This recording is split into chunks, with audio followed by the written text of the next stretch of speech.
benvenuti a questa prima edizione del nostro telegiornale. Vediamo subito i titoli. Ennesima truffa sul bonus edilizio, sequestrati nel Messinese 1.200.000 euro, 8 le persone denunciate. Era un insospettabile commerciante, il capo del clan della Noce, 11 arresti, affari, droga e pizzo, in tanti cercavano i boss per ottenere favori. C'è anche un catanese tra le vittime del crollo del tetto della discoteca di Santo Domingo, un uomo di 48 anni che da 6 mesi si era trasferito per fare lo chef in un ristorante. Noto ricorda Sara Campanella, la studentessa uccisa dal collega di università originario proprio del paese. Migliaia i ragazzi in strada per dire no alla violenza. Catania, c'era una volta Piazza Europa, il degrado non risparmia il salotto buono. Al posto del solarium spunta una discarica, rifiuti e sporcizia anche in Piazza Sciascia. Calcio, trasferta complicata sabato per Catania. Contro la Cavese i rossazzurri puntano a difendere il quinto posto nella griglia dei play-off. Squalificato Di Tacchio, al suo posto dovrebbe giocare Quain.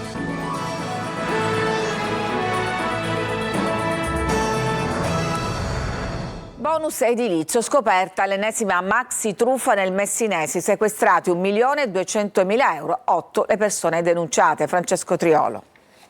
Truffa, indebita percezione di crediti fittizi, antiriciclaggio sono i reati contestati a 8 persone dal Comando Provinciale della Guardia di Finanza di Messina, che ha eseguito 2 distinte ordinanze cautelari su richiesta della Procura della Repubblica di Patti, che ha condotto le indagini e disposto anche il sequestro di oltre 1.200.000 euro, una somma frutto di una maxi truffa in materia di bonus edilizi perpetrata nella prima fase di erogazione delle agevolazioni fiscali, quando ancora non erano previste le figure degli asseveratori, dei tecnici abilitati, del visto di conformità sulla documentazione comprovante la sussistenza dei presupposti che davano diritto alla detrazione. I finanzieri di Sant'Agata Militello, Patti e Capodorlando, sotto la direzione della Procura della Repubblica di Patti, hanno individuato gli 8 soggetti che avevano generato direttamente dai rispettivi cassetti fiscali sul portale delle agenzie delle entrate crediti inesistenti a seguito di asseriti lavori di ristrutturazione edilizia, il bonus facciate, il sisma bonus, il bonus ristrutturazione su immobili inesistenti o di proprietà di ignari soggetti. Ciò ha consentito agli indagati di accedere al cosiddetto bonus edilizio, che poteva essere utilizzato alternativamente mediante lo sconto in fattura o la cessione del credito d'imposta ad altri soggetti, strada scelta dagli indagati per una più rapida liquidazione delle somme. Infatti i fittizi crediti generati sono stati oggetto di plurime cessioni a Poste Italiane, con i corrispettivi della cessione accreditati su conti correnti appositamente accesi e successivamente trasferiti all'estero in brevissimo tempo e in maniera frazionata su conti correnti accesi in Lituania, Estonia, Belgio e Regno Unito, attraverso l'utilizzo di società che forniscono il servizio IBAN virtuali in modo da ostacolarne la tracciabilità. Un insospettabile commerciante a capo del clan della Noce, affari, droga e pizzo, gli affari azzerati dal blitz di ieri. Marco Cullà.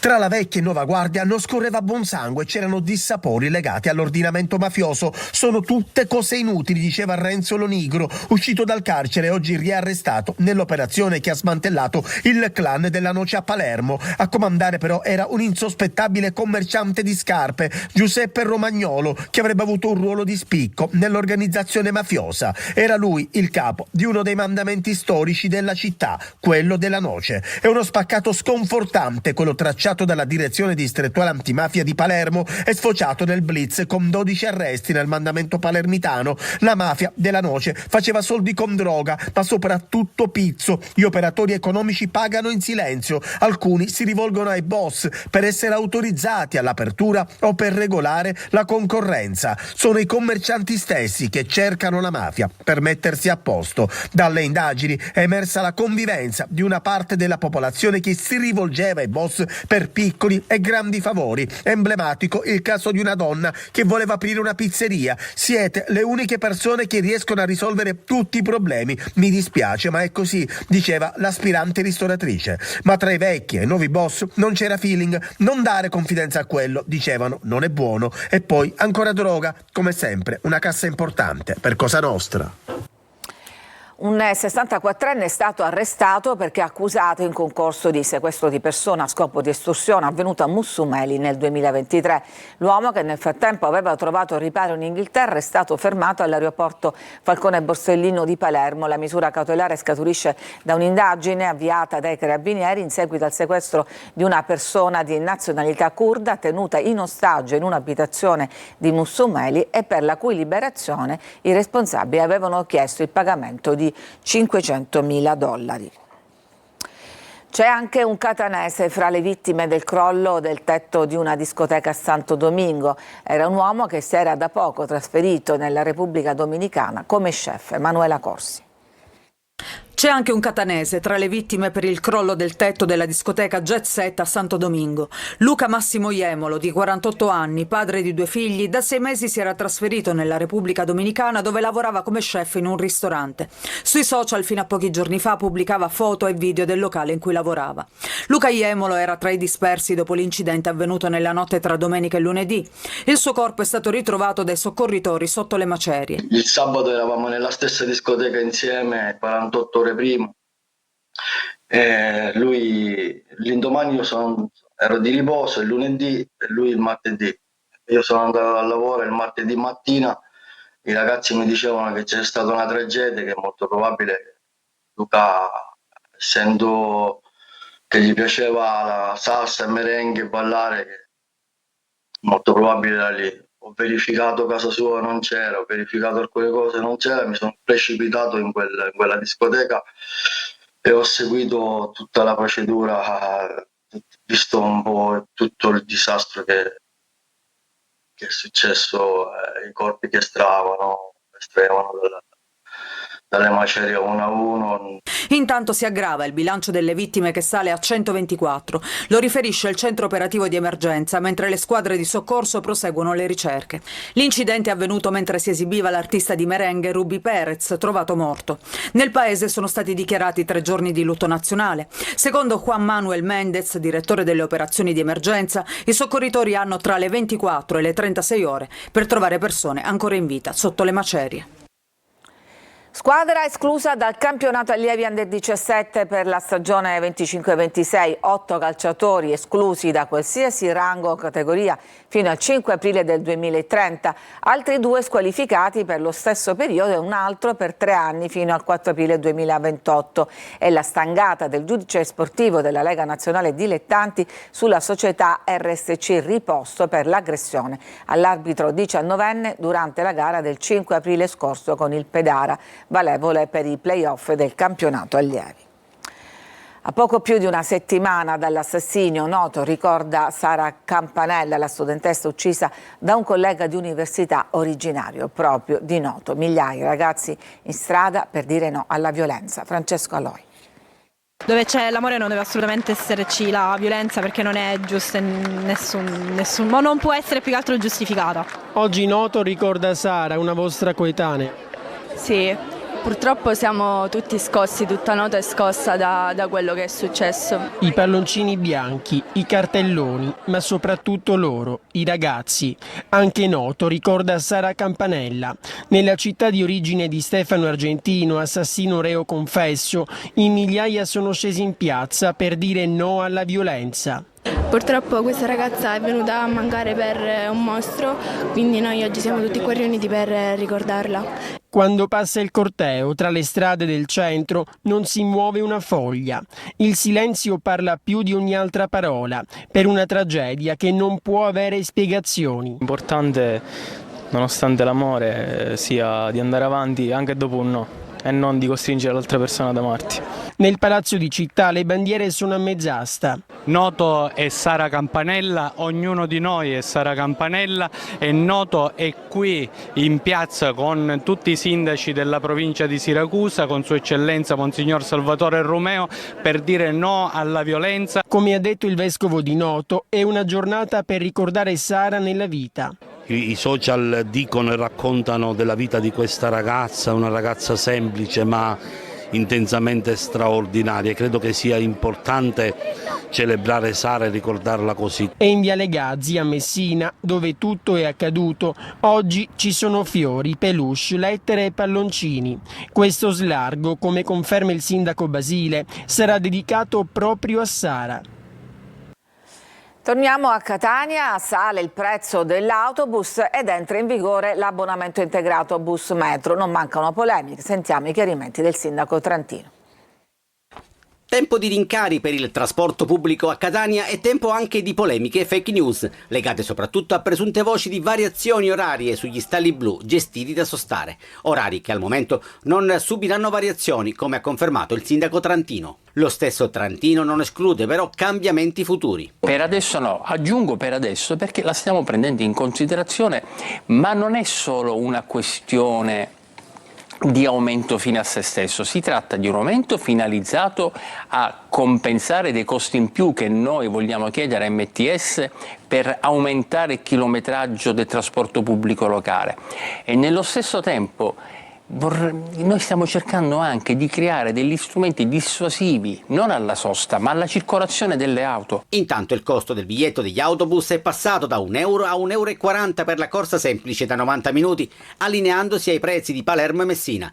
Novità anche per l'abbonamento integrato Metro Bus City, che costerà €120 l'anno e darà l'opportunità di spostarsi sulle linee AMTS ed FCE con possibilità di utilizzare anche le navette. Intanto, sempre a Catania, le piazze, anche quelle riqualificate da poco, sono vandalizzate e piene di rifiuti. Tonino De Mano.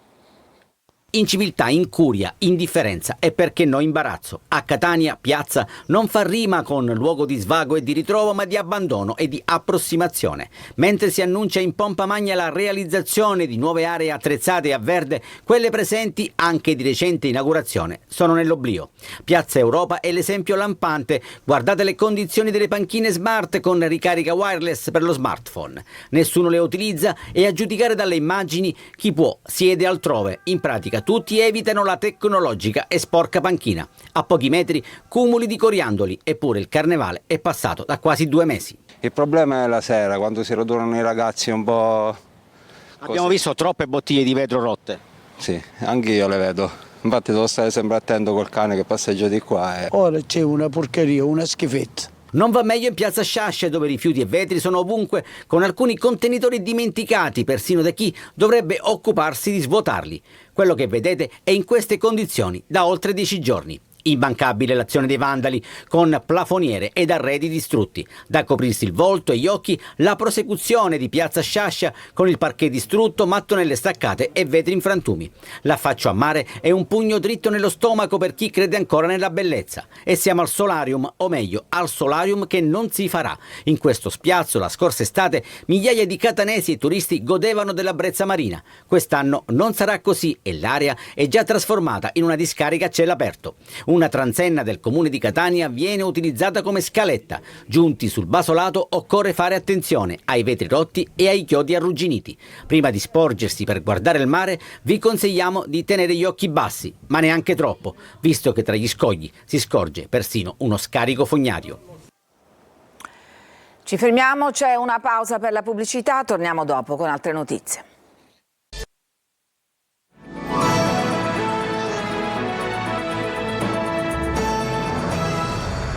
Ieri a Palermo la protesta di 3 quartieri assetati, poca acqua, dicono gli abitanti, eppure torbida. Marco Gullan. Acqua, acqua, acqua, acqua, acqua. Da mesi senza acqua sono i residenti dei quartieri di Tommaso Natale, Cardillo e Marinella di Palermo. Manifestano davanti la sede dell'AMAP, protestano per l'assenza prolungata dell'acqua, anche nei giorni in cui dovrebbe essere regolarmente erogata. Da settimane, in molte case e negozi, i rubinetti restano asciutti. Pressione dell'acqua bassa e turni che saltano, e i risultati non possono che essere questi. L'acqua che non abbiamo da mesi. Non è vero che manca solo il mercoledì, come avevano scritto loro per il razionamento, ma manca tutti i giorni. Sferacavallo c'è l'acqua tutti i giorni, da noi acqua non ne arriva. Io ho amici di Sferacavallo, noi abbiamo l'acqua, da noi acqua non ne arriva, è impossibile fare questa cosa. Non possiamo andare avanti senza acqua. C'è chi denuncia l'abbandono delle periferie. Può fare la doccia perché acqua non ce n'è a Tommaso Natale, però le tasse li paghiamo come li paga la Palermo Bene. E come mai acqua non ce n'è a Tommaso Natale? Secondo l'amministratore unico dell'AMAP Giovanni Ciortino, la crisi dipenderebbe dal basso livello degli invasi. Come faccio? Accendo il motorino, io abito addirittura a Pianterreno, però già a Pianterreno arriva proprio un filo, neanche un filo di capello, no, è assurdo. Acqua! E il tempo delle chiacchiere è finito, ora ci vuole l'acqua! Questa situazione è da più di 2 mesi che c'è questa situazione a Tommaso Natale, per cui diciamo che le famiglie che non hanno la possibilità di avere i recipienti, di avere i motorini per tirare e aumentare la pressione in modo da arrivare a casa hanno delle grosse difficoltà. A volte andiamo dal parrucchiere a farci lo shampoo, perché ovviamente lo shampoo si deve fare. Domenica 4 maggio con il Catania Air Show il cielo della città si colorerà con le scie delle frecce tricolori. Simona Mazzone.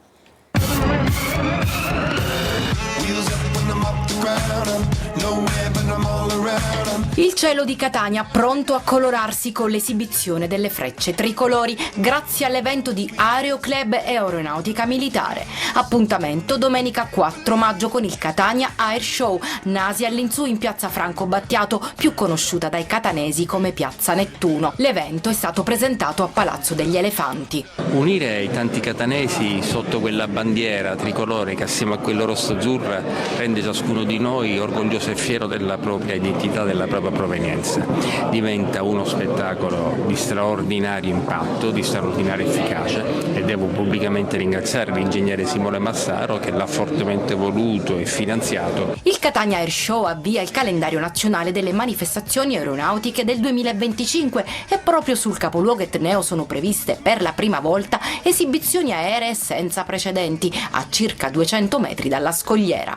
Io credo che sia importante per il cittadino vedere qual è l'eccellenza che le proprie forze armate, in particolare in questo caso l'aeronautica, riescono ad esprimere. È un momento importante anche per noi per poter comunicare, far vedere la professionalità, le competenze che anche in queste manifestazioni, come ben potete immaginare, devono essere messe in campo.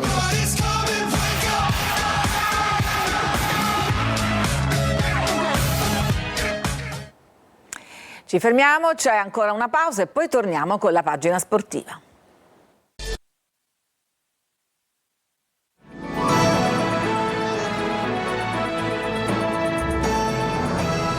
Ed eccoci alla pagina sportiva. In vista della trasferta di sabato a Cava dei Tirreni, il nodo più complicato per l'allenatore del Catania, Mimmo Toscano, è quello di dover trovare il sostituto dello squalificato di Tacchio in Polle, cioè Quaini. Sentiamo Francesco Triolo. L'obiettivo è centrare la miglior posizione possibile in chiave play-off e nel frattempo recuperare più uomini possibili. 2 partite a disposizione per il Catania che già da sabato contro la Cavesi, in una trasferta niente affatto semplice, dovrà cercare bottino pieno per difendere il 5° posto in classifica e magari avvicinarsi al Crotone. Una partita non banale quindi, che potrete vedere in diretta su Telecodor in una delle tante esclusive che la nostra emittente ha offerto in questa stagione. Per la gara del Simonetta Lamberti però Toscano non potrà contare su Francesco Di Tacchio, un'assenza messa in conto dopo l'ammonizione contro l'Avellino che ha fatto scattare la squalifica. In mediana Toscano dovrà quindi cambiare qualcosa. I candidati a rilevare Di Tacchio sono Quaini, che è in diffida, e Frisenna, ma anche Sturaro. Quaini è l'uomo che ha fatto bene nelle ultime partite, quindi sembra essere lui in vantaggio nelle gerarchie per affiancare De Rose. Anche se resteranno indisponibili Beters, Guglielmotti e Luperini, Toscano però pian piano sta recuperando un po' tutti gli uomini, soprattutto in attacco, dove sono ormai tornati in gruppo sia Inglese che Dalmonte, dove De Paoli e Montalto si giocano una maglia da titolare, dove Stoppa, Jimenez e Lunetta hanno dimostrato di poter essere importanti. Queste saranno le settimane in cui dovranno comunque crescere tutti, fisicamente e mentalmente, per affrontare i playoff con il piglio di chi, a prescindere dalla posizione in classifica e dagli alti e bassi del campionato, sa bene di avere tutte le carte in regola per giocarsi i playoff sino all'ultimo. È tutto per questa edizione, vi lascio adesso alla rassegna stampa, l'informazione torna come sempre alle 14. A tutti una buona giornata.